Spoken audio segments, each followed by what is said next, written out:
시간이 되었으므로 2021년도 12월 13일 월요일 아침 예배를 시작하겠습니다.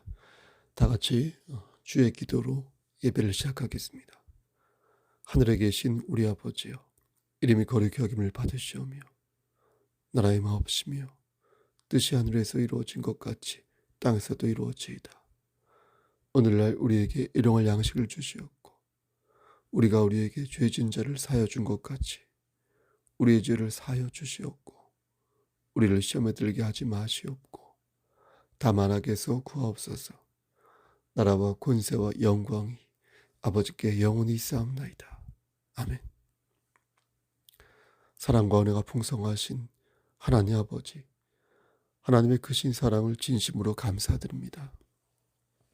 우리를 하나님의 자녀로 삼아주셔서 영원한 진노가 아닌 영원한 생명을 허락하여 주시는 애 감사합니다.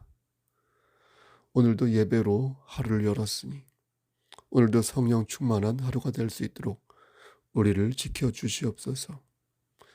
우리의 믿음이 부족하고 의지가 나약하여서 넘어지고 쓰러질 때가 많이 있는데 그때마다 긍휼을 베푸사 우리의 손을 잡아주시고 다시 우리가 일어설 수 있도록 우리를 일으켜 세워주시고 우리에게 힘을 주시기를 원하옵나이다. 심실히 연약한 우리 형제와 자매들 있습니다. 하나님, 그들이 무척 고통스러워하고 괴로워하는데 하나님께서 함께 하셔서 힘 주시고 이 환난을, 이 어려움 잘 극복하여서 다시금 독수리 날갯짓을 할 수 있도록 축복하여 주시옵소서. 우리 성석교회가 믿음 안에서 바르게 성장하기를 소원합니다. 양적으로도 성장하고 질적으로도 성숙해져서 이 지역사회에서 빛과 소금의 그 직분을 잘 감당하기를 원합니다. 하나님, 우리 교회에 일꾼을 보내주시고 또한 우리에게 하나님 말씀을 담대히 전하고자 하는 그러한 담대한 열정을 허락하여 주시사 죽어가는 많은 어린 양들을 살릴 수 있도록 사람을 낚는 어부가 될 수 있도록 도와주시옵소서. 우리가 그에 따른 열정과 관심을 가질 수 있도록 하시고 하나님의 말씀을 담대하게 전함으로써 하나님을 기쁘시게 하는 삶이 될 수 있도록 우리의 삶을 선도하여 주시옵소서. 우리의 어린 자녀들과 형제와 자매들 위해 기도합니다. 그들의 지혜, 그들의 키가 늘 자랄 수 있도록 하시고 하나님께서 원하시는 그런 삶을 살 수 있도록 우리의 일거수일투족을 주관하여 주시옵소서. 저에게도 함께하여 주시옵소서. 모든 말씀 예수 그리스도인 받들어 감사하며 기도드렸사옵나이다. 아멘. 찬송가 490장 1절만 드리겠습니다. 490장 주여 지난밤 내 꿈에 3절만 드리겠습니다. 세상 풍조는 나날이 변하여도 나는 내 믿음 지키리니 인생 살다가 죽음이 꿈 같으나 오직 내 꿈은 잠되리라. 나의 놀라운 그 정녕 나 믿기니 장차 그 은혜 받을 편이 나의 놀라운 그 정녕 이루어져 주님 얼굴을 배우리라. 아멘. 하나님 말씀 보겠습니다. 에베소서 3장 17절에서 21절 말씀입니다. 에베소서 3장 17절에서 21절, 제 성경으로 신약성경 312쪽입니다. 17절, 믿음으로 말미암아 그리스도께서 너희 마음에 계시게 하시었고 너희가 사랑 가운데서 뿌리가 박히고 터가 굳어져서 능히 모든 성도와 함께 지식에 넘치는 그리스도의 사랑을 알고 그 너비와 길이와 높이와 깊이가 어떠함을 깨달아 하나님의 모든 충만하신 것으로 너희에게 충만하게 하시기를 구하노라. 우리 가운데서 역사하시는 능력대로 우리가 구하거나 생각하는 모든 것에 더 넘치도록 능히 하실 이에게 21절, 교회 안에서와 그리스도 예수 안에서 영광이 대대로 영원 무궁하기를 원하노라. 아멘. 하나님, 부족하지만 함께 하시서 이 말씀을 바르게 전할 수 있도록 도와주시옵소서. 예수 그리스도 이름 받들어 감사하며 기도드렸사옵나이다. 아멘. 입병이 좀 난 것 같아서 발음이 정확하지 않을 수 있는데 이 점 양해하여 주시길 바랍니다. 하나님 말씀으로 은혜 받으시기를 소원합니다. 지난 금요일 아침 예배에는 잘 나가다가 삼천포로 빠진 갈라디아 교회에 대해서 말씀을 전했습니다.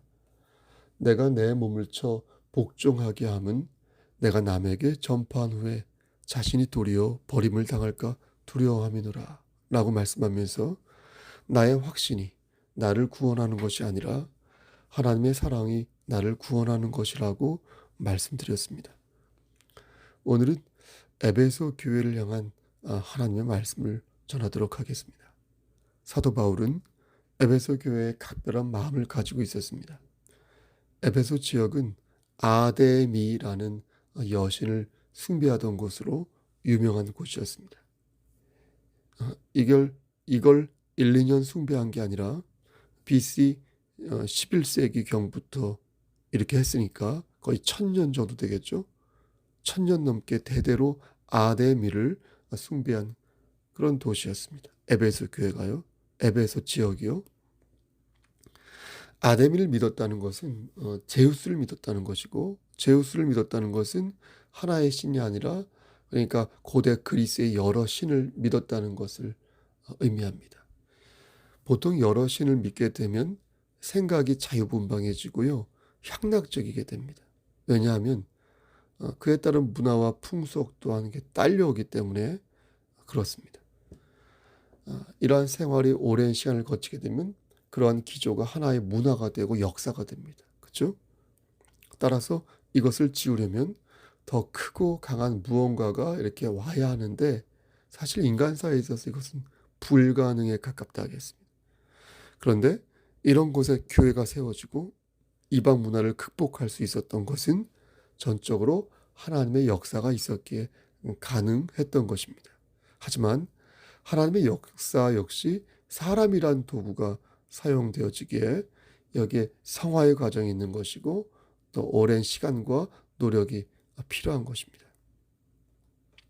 바울이 2차 전도 여행에서 교회를 세우게 되는데 그 교회가 바로 에베소 교회였습니다. 그리고 3차 전도 여행을 하면서 한 3년 정도 에베소 교회에서 바울은 사역을 합니다.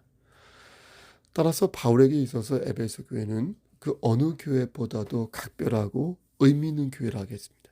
근데 지금 로마 감옥에서 이 에베소 교회에 대한 소식을 이 바울이 접하고 편지를 쓰게 되었으니 여러분 얼마나 혼신의 힘을 다하여서 편지를 썼을지 짐작이 가는 것입니다. 바울은 진리의 정수를 갈고 닦으면서 에베소 교인들이 예전에 전했던 그 말씀의 정수를 기억하기를 바랐습니다. 바울은 에베소 교회가 흔들리지 않고 그리스도 안에서 바로 서기를 간절히 원했던 것입니다. 앞에서도 말씀드렸지만 당시 아시아 교회의 대부분은 영적으로 심히 어려운 상황에 있었습니다. 처음 복음의 씨앗을 이렇게 뿌렸을 때는 일취월장 성장하는 모습을 보여주었는데 시간이 지나면서 그 아시아 교회에 많은 고난과 시련이 닥쳐왔고 특히 유대인들의 공격으로 율법주의와 우상 숭배가 교회 안으로 침투하면서 교회가 분열 양상을 보이기 시작했습니다. 이에 사도 바울은 간절한 마음으로 교회의 화합을 외치게 된 것입니다. 당시 아시아에 있는 여러 교회는 이미 상당 부분 분열이 되어 있는 상태였습니다. 요즘 코로나 때문에 전 세계가 이렇게 매우 힘들어하지 않습니까? 이렇게 흔들리고 있는 것처럼 당시에는 마귀의 역사가 교회를 위협하며 교회를 흔들고 있었습니다. 바울은 자신이 아끼는 에베소 교회가 이에 영향을 받을까 노심초사하였고 그들에게 그리스도 중심의 일치된 교회관과 세계관을 가질 것을 간절히 촉구했습니다. 바울이 에베소 교회에 강조한 말씀을 여러분 3가지로 요약할 수 있는데요. 보십시오. 듣고 계신 거죠? 첫째, 하나님의 존재와 섭리를 깨달을 것을 강조했습니다. 바울은 모든 것에 하나님의 뜻이 있으니 하나님을 더욱 의지하라고 말했습니다. 이 말씀은 우리에게도 해당되는 말씀입니다. 에베소 교인들은 이미 하나님의 존재를 알고 있었지 않습니까? 알고 있었을 뿐만 아니라 하나님을 인정하였습니다. 그리고 하나님의 섭리로 말미암아 구원받게 되었다는 사실을 믿고 있었습니다. 지금 우리도 그렇지 않습니까? 그런데 바울은 에베소 교인들에게 하나님의 존재와 섭리를 깨달아 알 것을 재차 촉구하고 있는 것입니다. 재차. 이것은 그들이 하나님을 몰라서가 아니라 그들이 지금보다 조금 더 성숙한 신앙이 되기를 바라는 마음에서 그렇게 말한 것입니다. 하나님에 대한 영적인 지식을 지금보다 더 받아서 지금보다 더 성령 충만한 삶이 되기를 바라는 마음에 사도 바울이 그들을 향하여 소리치고 있는 것입니다. 쌓는 것은 어려운 일이지만 여러분 허무는 것은 한순간이지 않습니까? 무너지는 것은 한순간에 무너지지 않습니까? 잃어버리는 것도 한순간입니다. 따라서 우리는 바울의 이러한 경고에 귀를 기울여야 할 것입니다. 지금 바울은 우리에게 성령이라는 면역 체계를 강조하고 있는 것입니다. 우리를 죽게 만드는 그 바이러스에 대비하여 성령이라는 면역 체계를 너희가 두를 것을 지금 바울은 촉구하고 있는 것입니다. 바울이 에베소 교회에 강조한 2번째 말씀은 소망의 가치를 알아야 한다는 것입니다. 소망의 가치를 안다는 것은 내가 받은 선물의 진가를 기억한다는 것입니다. 가끔 우리는 하나님의 자녀라는 사실을 좀 대면대면하게 생각하는 경우가 있는 것 같습니다. 너무나 익숙해서 그 소중함을 모르는 것입니다. 하지만 남편이 아프고 아내가 아프고 내 자녀가 부모가 아프고 힘들어하는 것을 보면 그때 비로소 내가 하나님의 자녀라는 사실을 깨닫게 되는 것입니다. 궁지에 몰리고 고난에 직면할 때 우리는 우리를 향하신 하나님의 사랑에 뜨겁게 반응하는 것입니다. 바울은 에베소 교인들에게 소망의 내용과 가치를 깨달아야 한다고 말합니다. 하나님의 능력이 얼마나 큰지 또 하나님께서 나를 부르신 것이 얼마나 소중한지 알아야 한다고 말합니다. 그래서 그 가치를 알고 그분의 약속하심을 다시 마음에 새겨야 한다라고 가르칩니다. 바울이 에베소 교회에 강조한 3번째 말씀 있지 않습니까? 이 3번째 말씀도 바로 이러한 맥락에서 이해할 수 있습니다. 그것은 그리스도 중심으로 다시 돌아가자는 것입니다. 너희가 잠시 그리스도 밖에 있었다면 다시 안으로 들어가서 그분의 가르침을 받고 교회가 무엇인지 깨달아 알아야 한다. 이렇게 가르칩니다. 위 3가지 가르침을 정리하면 바울은 에베소 교회의 성도들이 예전의 모습으로 돌아가지 않고 그리스도 중심에서 자신에게 맡겨진 사명을 잘 감당하기를 원하였던 것입니다. 오늘 말씀도 이러한 가르침에 해당합니다. 너희가 예전에는 세상 풍속을 좇았지만 그래서 너희가 진노의 자녀들이었지만 이제는 하나님께서 너희를 그리스도와 함께 살리셨고 구원하셨으니 이 모든 것이 예비되었음을 너희는 믿고 또 따라야 한다는 것입니다. 그러니까 예전에는 우리가 죄인이었는데 이제는 하나님의 은혜로 의인이 되었으니까 방심하지 말고 더욱 하나님의 은혜 가운데 거하라는 것이 바로 에베소서의 핵심인 것입니다. 가끔 우리는 이런 질문을 받습니다. 왜 인간은 고통을 받는 것인가요? 고통을 받는 것인가요? 왜 하나님의 자녀들도 고통을 받는 것인가요? 우리의 죄 때문인가요? 우리가 잘못을 했기 때문인가요? 그렇다면 왜 죄를 짓는 저들은 무사태평한가요? 대체 저들은 누가 심판을 하는 건가요? 너무나 잘 알고 있지만 심적으로 연약해질 때 이러한 질문을 하게 되는 것입니다. 여러분, 인간이 고통을 받는 이유는 죄 때문에 그런 것이 맞습니다. 인간은 죄로 인하여 고통을 받게 되었습니다. 우리가 설령 잘못을 저지르지 않았어도 우린 여전히 죄악된 환경 속에 살고 있기에 예기치 못했던 죄의 칼침을 맞게 되는 것입니다. 아무리 내가 운전을 잘해도 술 마신 채 치닫고 치고 들어오는 어떤 자가 있다면 우리가 막을 수 있겠습니까? 없지 않습니까? 이렇게 죄악의 구조 속에 살다 보니 하나님을 믿는 우리 역시 그 구조에서부터 자유로울 수 없는 것입니다. 그래서 죄의 칼침을 맞게 되는 것입니다. 따라서 우리는 고난에 직면할 때 반드시 이것을 염두에 두어야 할 것입니다. 그것이 무엇이냐? 이 고통이 영원한 것일까? 아니면 일시적인 것일까? 매우 고통스럽고 괴로운 일이지만 분명 우리의 고난과 고통에는 끝이 있다는 것을 알기에 우리는 더욱 주의 은혜를 간구하게 되는 것입니다. 여러분, 오직 천국의 시민권을 가진 사람만이 이 고통을 종결지을 수 있습니다. 여기에 하나님의 은혜가 있는데 그 은혜가 예수 그리스도이심을 믿으시기를 소원합니다. 하나님께서는 우리의 고통을 씻어주시기 위해 이 땅에 예수 그리스도를 보내주셨습니다. 아멘. 그리고 우리가 겪는 그 고통을 똑같이 느끼도록 허락하시고 우리의 죄를 대속하여 주셨습니다. 대속해 하셨습니다. 저는 누구를 위로할 때 보통 두 가지를 생각합니다. 내가 저 사람의 고통을 진정 공감하고 있는가? 입장을 바꾸어 생각하려고 해도 내가 실제 고통을 겪는 그의 마음을 공감하는 것은 사실 어렵습니다. 시련의 상처와 고부간의 갈등과 죽을 뻔한 위기와 불의의 사고로 인한 그런 아픔을 똑같이 공감하여 위로할 수 없음을 사실 절감하는 것입니다. 그리고 또 저는 내가 진정 저 사람을 도울 수 있는지를 묻습니다.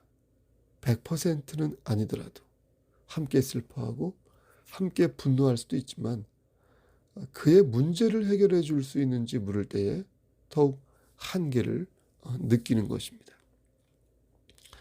하나님의 사랑이 놀라운 것은 천지를 창조하신 하나님이 당신 스스로를 제한하셨다는 것입니다. 스스로를 구속하사 십자가에 스스로를 못 박히게 하셨다는 것입니다. 이게 바로 절대의 권력을 갖고 있지만 그 권력을 내려놓으신 하나님의 은혜요. 하나님의 사랑인 것입니다. 이게 놀라운 것이죠. 육신의 모습으로 태어나신 예수 그리스도는 우리의 고통을 공감하실 수 있게 되었고요. 동시에 하나님이신 예수 그리스도는 우리에게 참 평강과 기쁨을 주셨습니다. 이 은혜는 우리의 행위에서 난 것이 아니에요. 전적으로 예수 그리스도의 값없는 은혜임을 믿으며 이것은 우리에게서 난 것이 아니요 전적으로 하나님의 선물이라는 사실을 우리는 잊어서는 아니 될 것입니다. 사도 바울은 에베소 교인들을 향하여 간절히 편지를 썼습니다. 부디 그리스도 예수 안에서 하나가 되세요. 부디 예수 그리스도 밖에 있지 말고 성령 안에서 하나가 되세요. 이렇게 편지를 썼습니다. 성경은 우리가 그리스도 안에 있을 때 구원을 받을 수 있다고 말씀합니다. 그리스도 예수 안에 있는 자는 생명을 받았고 그리스도 예수 안에 있는 자는 평안을 받는다고 가르치며 그리스도 예수 안에 있는 자가 하나님의 자녀이고 그리스도 안에 있는 그 사람이 바로 하늘의 시민이라고 말씀합니다. 여러분, 완벽한 인간은 없습니다. 흠이 없는 인간은 없습니다. 하지만 그리스도 예수 안에 있으면 우리는 하나님의 자녀가 되는 것입니다. 아멘. 하나님을 품고 완벽한 의인이 될 수 있는 것입니다. 그러므로 그리스도 안에서 주의 은혜를 붙잡으시기를 바랍니다. 우리에게 임박할 환난을 그분의 도우심으로 예비하시기를 바랍니다. 그 어느 누가 우리를 지키시고 우리의 삶을 예비하실 수 있을까요? 오직 여호와 하나님 외에는 없는 줄을 우리가 믿기에 오늘도 하나님 말씀 안에서 내가 살기를 한 번 더, 바르게 살기를 한 번 더 다짐하는 것입니다.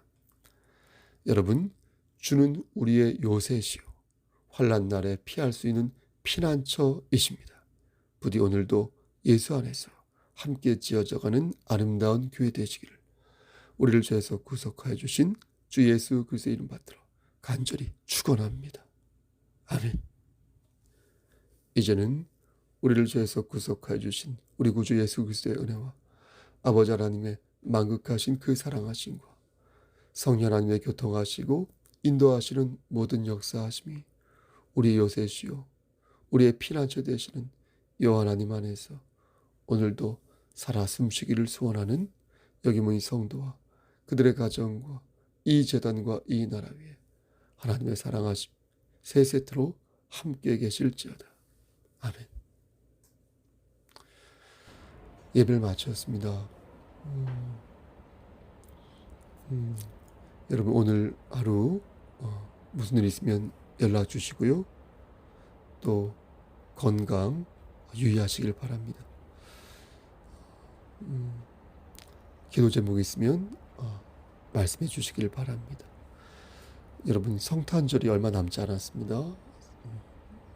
이를 위해서 함께 기도하시면서 준비하시고요. 우리 기관장들과 교역자들과 쌀리더 우리 지체들 위해서 생활할 때마다 서로를 위해서 기도하여 주시기를 바랍니다. 여러분, 어제 전 잘 다녀왔습니다. 임직식이에요. 건강하게 안전하게 방역을 준수하며 잘 갔다 왔습니다. 여러분, 오늘 하루도 주 안에서 승리하십시오. 샬롬.